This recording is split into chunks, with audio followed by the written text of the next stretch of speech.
sur un espace hautement stratégique, riche en minerais critiques et en potentialités économiques déterminantes pour l'avenir de notre nation. Face à cette agression, notre légitime riposte a été à la fois militaire, institutionnelle et diplomatique. Sur le terrain, les forces armées de la République démocratique du Congo, appuyées par la police nationale, les services de sécurité ainsi que les patriotes Wazalendo, ont opposé une résistance farouche à l'agresseur ainsi qu'à ses supplétifs.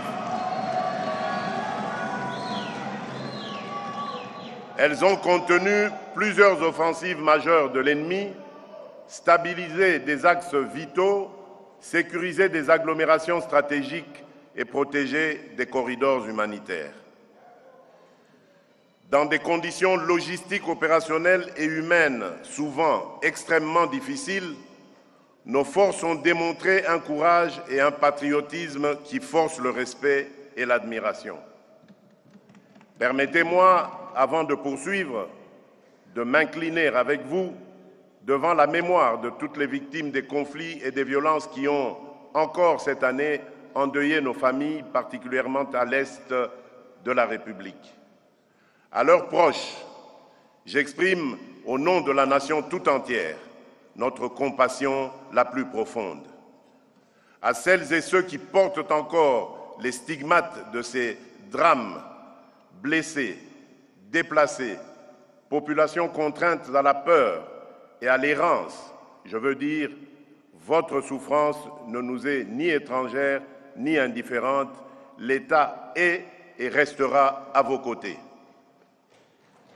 Je tiens dans le même élan à saluer avec respect et reconnaissance nos forces de défense et de sécurité, ainsi que les patriotes Wazalendo qui, au prix de sacrifices considérables, veillent sur nos frontières et protègent nos communautés. Par leur bravoure, ils incarnent au quotidien la résistance de notre peuple. La République leur est redevable et l'histoire retiendra leur nom et leur engagement.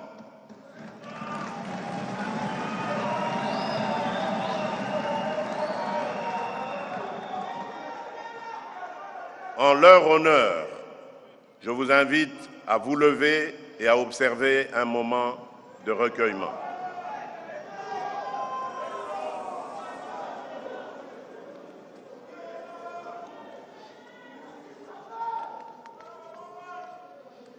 Je vous remercie.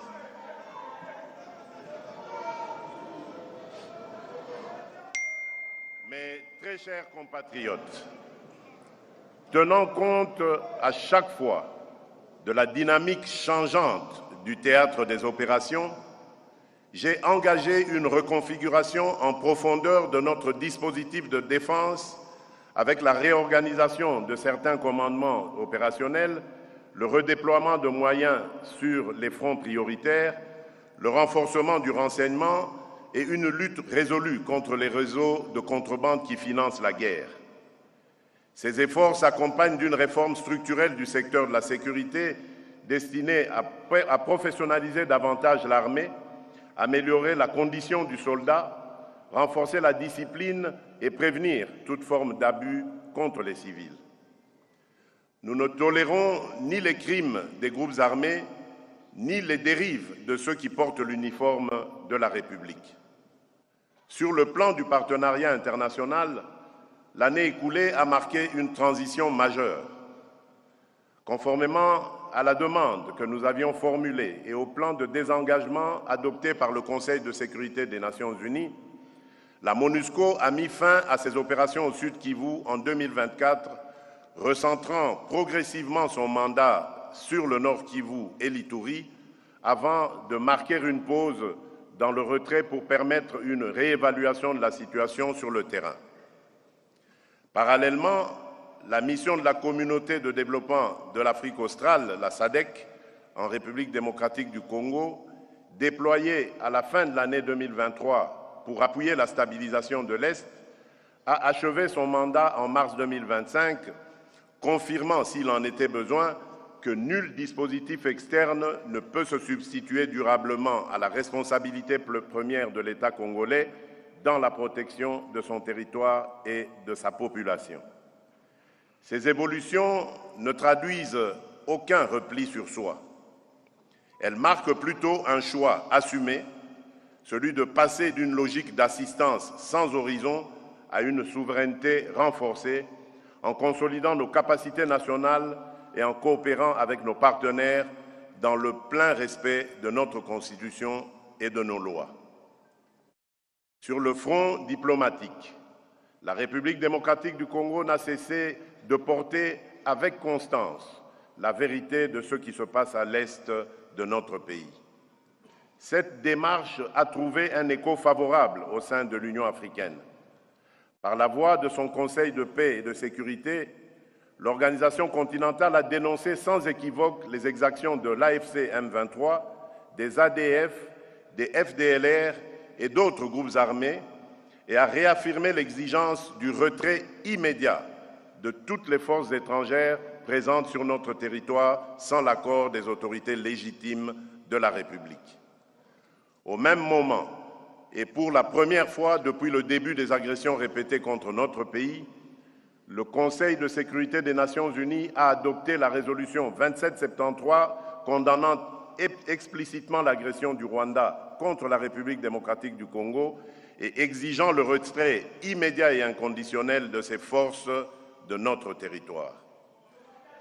C'est dans ce contexte et avec le sens des responsabilités que commande l'intérêt supérieur de la nation que nous avons engagé 2 séquences diplomatiques exigeantes. D'une part, une déclaration de principe signée en avril 2025, les négociations conduites avec l'appui des États-Unis d'Amérique, du Qatar, de l'Union africaine et d'autres partenaires ont abouti le 27 juin 2025 à la signature à Washington d'un accord de paix entre la République démocratique du Congo et le Rwanda, entré en vigueur à cette date et solennellement entériné au niveau des chefs d'État ce 4 décembre 2025.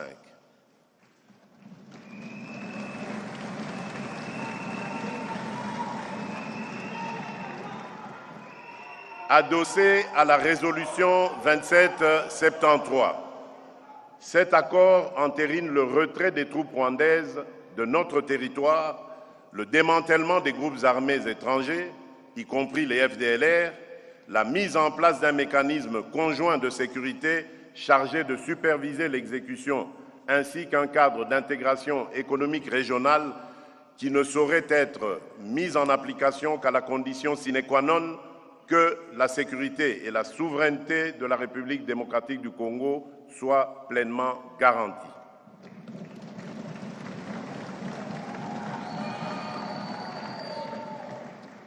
D'autre part, sous la médiation du Qatar et avec l'appui de l'Union africaine, nous avons conclu à Doha, le 15 novembre 2025, un accord cadre entre le gouvernement de la République démocratique du Congo et l'AFC M23 qui fixe les piliers d'un futur accord de paix global et définitif fondé sur le désengagement militaire de l'AFC M23, le cantonnement, le désarmement, la démobilisation et la réintégration ainsi que sur le rétablissement de l'autorité de l'État sur l'ensemble des zones occupées.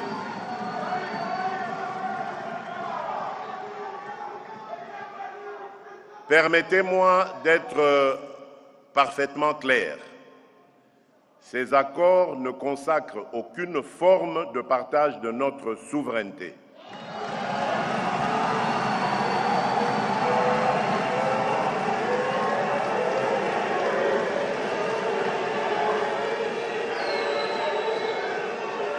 Je disais, permettez-moi d'être parfaitement clair, ces accords ne consacrent aucune forme de partage de notre souveraineté.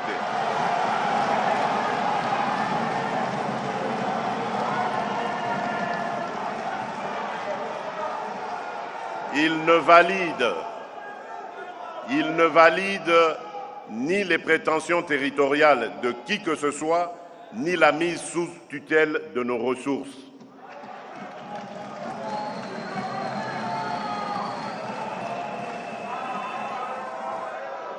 Il ne saurait non plus être interprété comme une amnistie déguisée des crimes perpétrés contre notre peuple.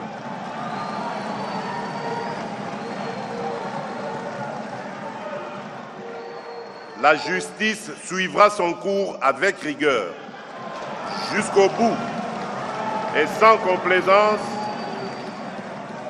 afin d'honorer la mémoire de celles et ceux injustement tombés du fait de cette agression. Nous assumons ces accords comme des leviers stratégiques au service d'une paix juste et vérifiable, non comme une concession, mais comme l'expression d'une volonté ferme de conjuguer l'efficacité de notre défense à la puissance de notre action diplomatique. 4 priorités s'imposent désormais à notre action. 1. Obtenir le retrait total et vérifiable de toute force armée étrangère opérant sur notre territoire,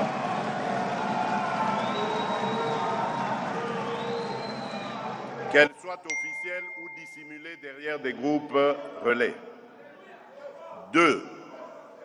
Couper les circuits financiers et logistiques de la violence en éradiquant l'exploitation illicite de l'or, du coltan, du cobalt et d'autres ressources,